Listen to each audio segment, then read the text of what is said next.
love celebrity weight struggle. I do. You know why? Because I'm a thin person. Because I'm fucking hungry. I'm hungry and I can't. That's my diet. There you go. There you go. Solved it. Hungry, pissed, and bitter. And so I do not like it when celebrities bullshit me about their diet. I don't want to hear about their Pilates. I certainly don't want to hear one more word from Gwyneth fucking Paltrow. I can tell you that I had when they're goofing, and her traveling comes to me with Mario Batali, who God loves Muslims, going to fucking drop dead tomorrow. He's like the overlay version of Andy Dick, where I'm like, anything I see Andy. You know I'm friends with Andy. We all have our junkies, right? I'm a serious. Everybody, right? I'm a junkie. Oh, but everybody in this room has a junkie. It's either a relative or an old high school friend. Mine happens to be named Andy Dick. So anyway, Andy's like living in a box now or some shit. I know. And by the way, we've never been seen in the same room together. So for all you know, I could be Andy Dick. So I'm aware. Not squad. Alright, so anyway, say that it's lunch up like Kirstie Alley, and I admit that I'm obsessed with Kirstie Alley because number one, any time I can make fun of a Scientologist is going to be a good day for me. It's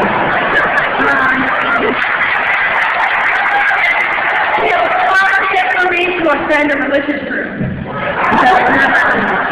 I might tell Jesus to suck it and all off it. And I might put on like one page of the Quran just for the publicity, just for the free publicity. But if there are any Scientologists here, I don't want to alienate you in any way, so I'd like to welcome you by saying,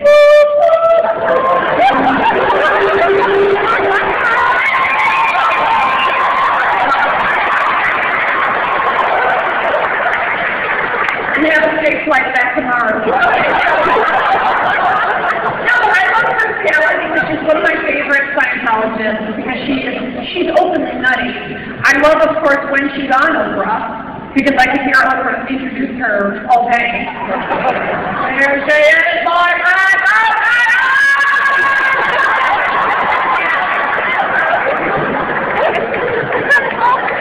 Once a year, Kirstie goes on Oprah, talks about her weight loss, and she gained weight every time. And the best part is she can only do that on the Oprah show. I don't think Oprah can call every shit. You know what I'm saying? She's not really in a position to be like, you're not being trouble, I'm not trouble. Because when Oprah rolls over on Gail, she's going to fucking kill her.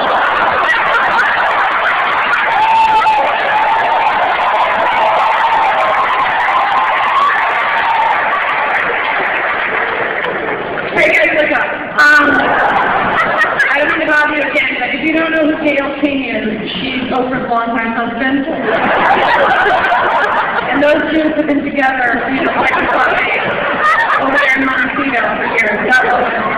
Eating those frozen scones from Williamson Sonoma. Alright, okay, believe me.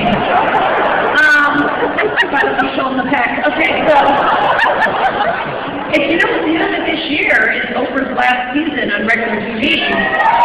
Woo! Because I love to make fun of the Oprah, but I'm kind of full of shit because you know I watch the show every day. And if you have been seeing the commercials for this, I don't say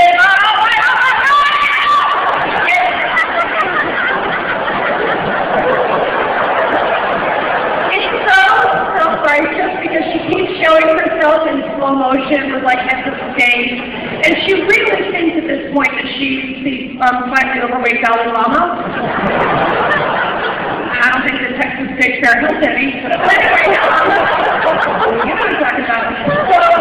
So what I'm loving, by the way, is that this year, for Oprah's final season on her regular show, she's going to make it kind of like a year-long reality show. Did you know this? And she's going to have cameras following her last year. I love it because as a reality person, she's very, very judgmental about the reality stars and makes this big deal about how she wouldn't interview Kate Gosselin, and she She doesn't like reality stars. And what's so funny is, for one, I actually know something Oprah doesn't know. And let me tell you something. After 6 years of doing a reality show and having a fucking camera crew in my house and strangers ring my fucking doorbell to the floor where I have armed guards and shit, welcome to my world, bitch. You have no idea what you're in for. She has no fucking clue. Every time you take a piss, you're wearing a microphone. Every time you fart, the whole crew hears you. And you know she and Gail fart a lot. They know. They get straight guy, I tell you. Fart just fucking over an evil straight guy.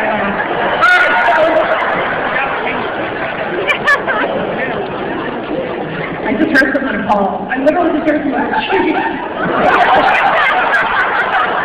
Anything to leave yet? Oh, come on. All right, I'll get you later. Okay, so anyway, like I said, so many things in the news, so much, I'm going to be all over the place because there's so much that's happening. I haven't done stand-up in 3 weeks, which is like an eternity for me, because I was busy losing the Emmy.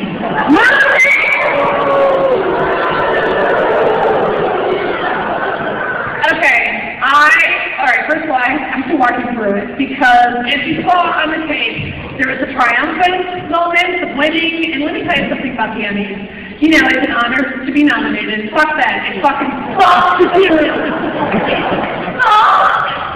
So fucking bad. I cried like a fucking baby. I cried. I'm not kidding. I cried.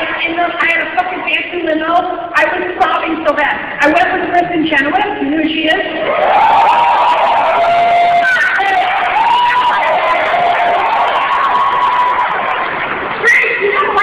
She's got a big tip, she's blonde, come on, she's hot. She was up for Glee, she lost too. But she's like, you know, a Tony winner, an Emmy winner, she's a giant star. So we decided to go to the Emmys together. She was my date. Well, there's 2 Emmys, you know, there's the Schmemmys, which is my category the week before, the televised. And then as my date for the primetime Emmys, I picked my mom. And that didn't go as planned. I thought she might sober up a little.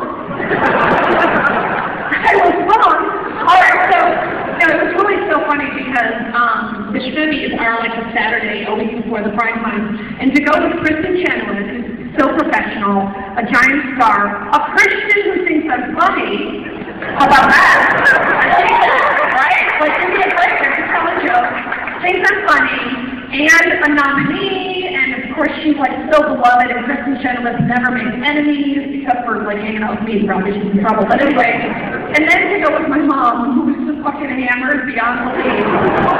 Like when I tell you some of the shit my mom did at the front end, I mean, you're not going to fucking believe it. First of all, here's what we shouldn't have in the same room. My drunken 9-year-old mother with bad hearing, Temple Grandin,